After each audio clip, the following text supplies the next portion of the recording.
hoje é dia 16/10/2017 e há 3 dias atrás exatos eu fiz um vídeo sobre o anúncio que a ESO, o Observatório Astronômico Europeu, iria fazer nessa grande coletiva de imprensa, esse grande comunicado para o mundo inteiro sobre uma grande descoberta a nível astronômico que iria revolucionar aí alguns aspectos da história da astronomia em geral.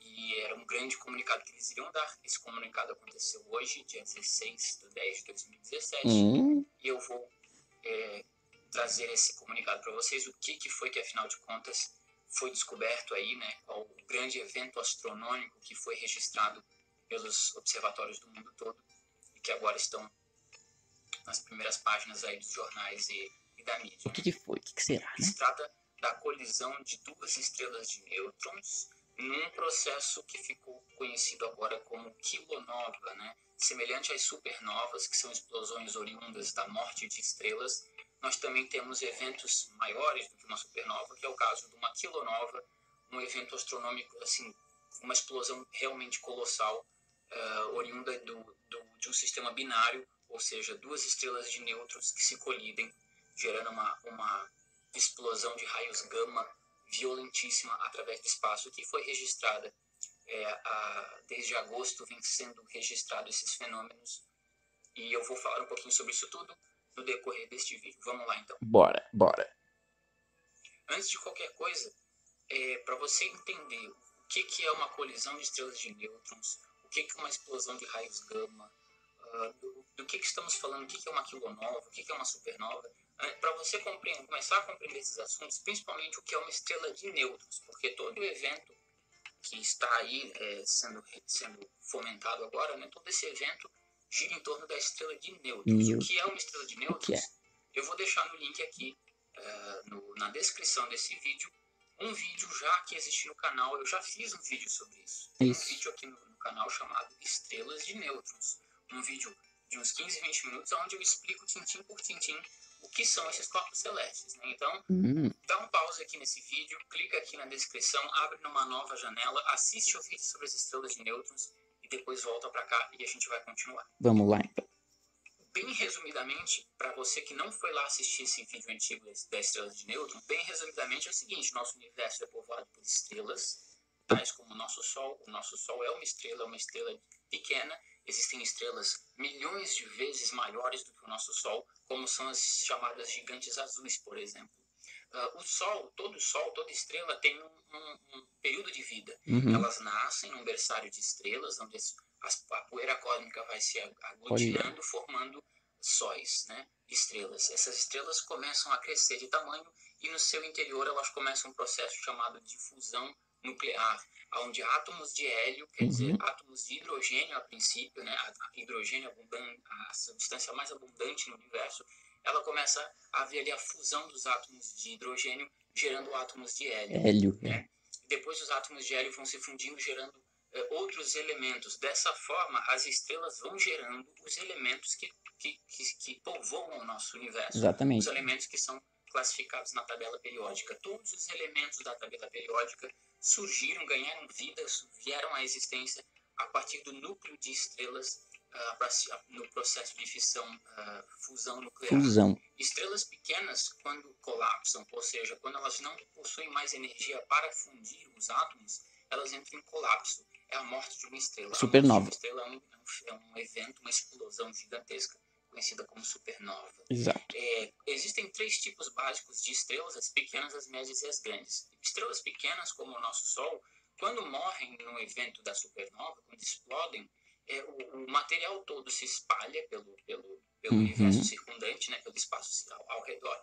Esse material se espalha e resta no núcleo, resta no centro, um objeto extremamente denso e que gira em alta velocidade, anã branca, chamado de anã branca. As anãs brancas são os primeiros corpos celestes, são os corpos celestes oriundos da morte, ou seja, da supernova, de pequenas estrelas. Exato. Já estrelas com uma massa um pouco maior, quando morrem nessa explosão chamada supernova, o núcleo, o caroço central que permanece ali, ele é mais denso e ele gira em uma velocidade mais alta do que as anãs brancas. Isso é chamado de estrelas de nêutrons. Exato. Né? São restos de uma estrela que morreu, a maior parte do material é liberado no espaço e o caroço central que fica extremamente denso. Para vocês terem uma noção, uma anã branca ou uma estrela de nêutrons podem ter o tamanho de um planeta Terra, né? No entanto, a densidade daquela matéria é milhões de vezes maior do que o Sol, né? São corpos...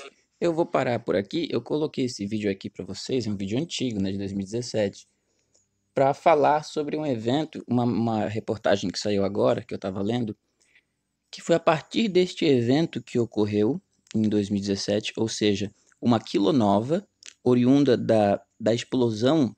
Ué, peraí. Uma explosão, uma quilonova, é uma explosão oriunda da colisão de duas estrelas de nêutrons. E foi neste momento, foi neste evento que os cientistas, os astrofísicos conseguiram estudar o evento e fazer a descoberta que ainda estava por ser feita. A grande dúvida que era a seguinte: os elementos mais pesados da tabela periódica, ou seja, mais pesados do que o ferro, ainda não havia uma explicação, ainda não sabiam de onde eles eram originados.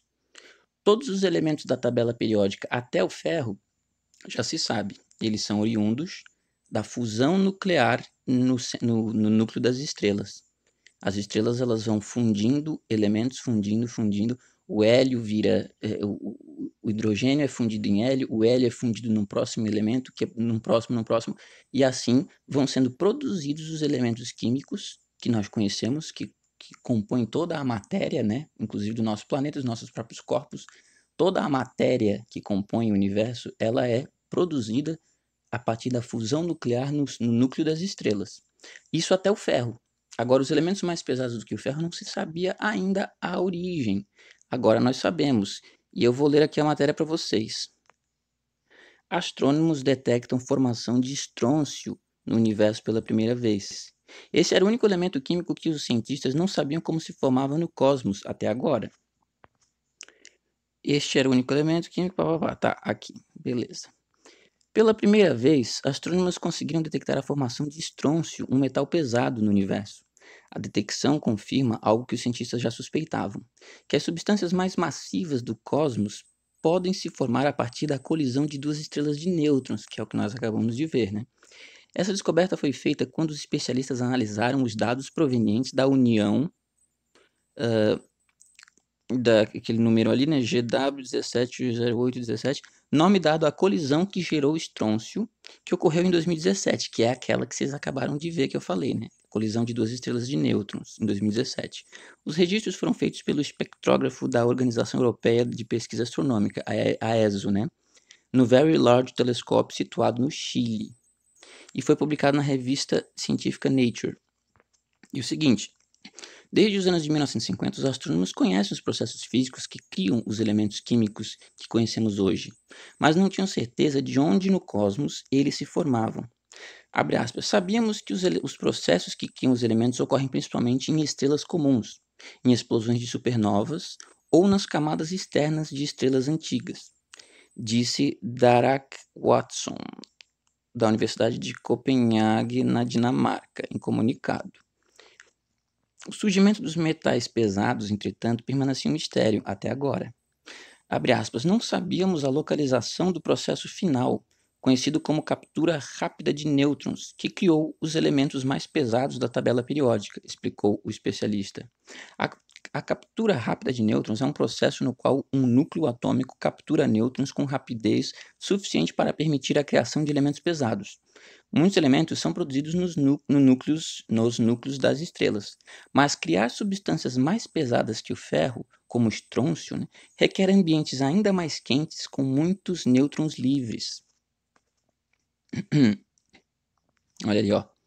Na Terra, o estrôncio pode ser encontrado no solo e em minerais. Seu uso mais popular é em artigos utilizados para pirotecnia e em ligas de metal. De acordo com os especialistas, essa descoberta demorou para ser feita porque, além de ser fruto de processos ainda desconhecidos, levou tempo para os astrônomos compreenderem os dados capturados pelo Very Large Telescope. Abre aspas. Esse é o estágio final de uma busca de décadas para identificar a origem dos elementos. E gostou da matéria? Então termina aqui. Ou seja, a partir do evento que ocorreu em 2017, que foi aquela quilonova, né, a partir da explosão oriunda do encontro de duas estrelas de nêutrons, né, desde 2017 até aqui, os cientistas vêm analisando os dados recolhidos a partir da observação dessa explosão e agora compreendem que elementos mais pesados do que o ferro, por exemplo, são originados a partir de grandes explosões maiores do que as supernovas. Ou seja, elementos como o estrôncio não são formados a partir da fusão nuclear por estrelas comuns. Eles são originados a partir de quilonovas, que são explosões muito maiores do que as supernovas, oriundas do encontro, por exemplo, de duas estrelas de nêutrons. Ou seja, é isso que eu estou tentando explicar aqui para vocês. Hoje em dia já é conhecido o processo de formação dos elementos químicos que nós vemos na tabela periódica e que compõem toda a matéria que nos circunda, certo? Essa é a realidade, é assim que funciona a coisa. É a partir da fusão nuclear que esses elementos são constituídos. O que eu acho uma grande loucura, para encerrar esse vídeo aqui, só fazendo esse comentário, o que eu acho uma grande loucura é que existem certos indivíduos aí pela internet, né? Uns são geofísicos, outros são físicos até, e que deveriam compreender esse tipo de coisa, né? A formação dos elementos químicos no núcleo de estrelas. Isso é uma coisa assim, básica para físicos, para astrofísicos.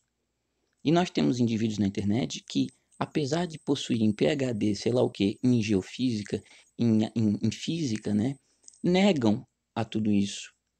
É aquilo que eu já falei em outros vídeos. Propor, por exemplo, o modelo da Terra plana, não é só você propor que a Terra é plana com um domo em cima. Você tem que construir uma nova narrativa que explique toda a constituição dos elementos que nos circundam. Tá certo? Porque se não existem sóis, estrelas, galáxias, se não existe nada acima do domo, aonde são formados os elementos químicos que nos cercam? Né? Ou seja, o modelo da Terra plana não é só você propor um plano com um domo em cima. Eu quero que vocês me proponham, vocês crentes na Terra plana, eu quero que vocês me proponham, me apresentem uma nova explicação para a origem dos elementos químicos. Ou vocês vão negar os próprios elementos químicos, né? Os minérios, aqui, ó, olha ao seu redor. Tudo o que há ao seu redor é composto de elementos químicos, os quais são encontrados ali na tabela periódica. Qual a explicação que se dá se você nega toda a cosmologia que existe atualmente, né? Se você nega toda essa cosmologia e apresenta a Terra plana como modelo, você tem que necessariamente apresentar uma nova cosmologia que explique a formação e a origem dos elementos químicos. Eu estou aguardando ainda essa explicação. Um abraço.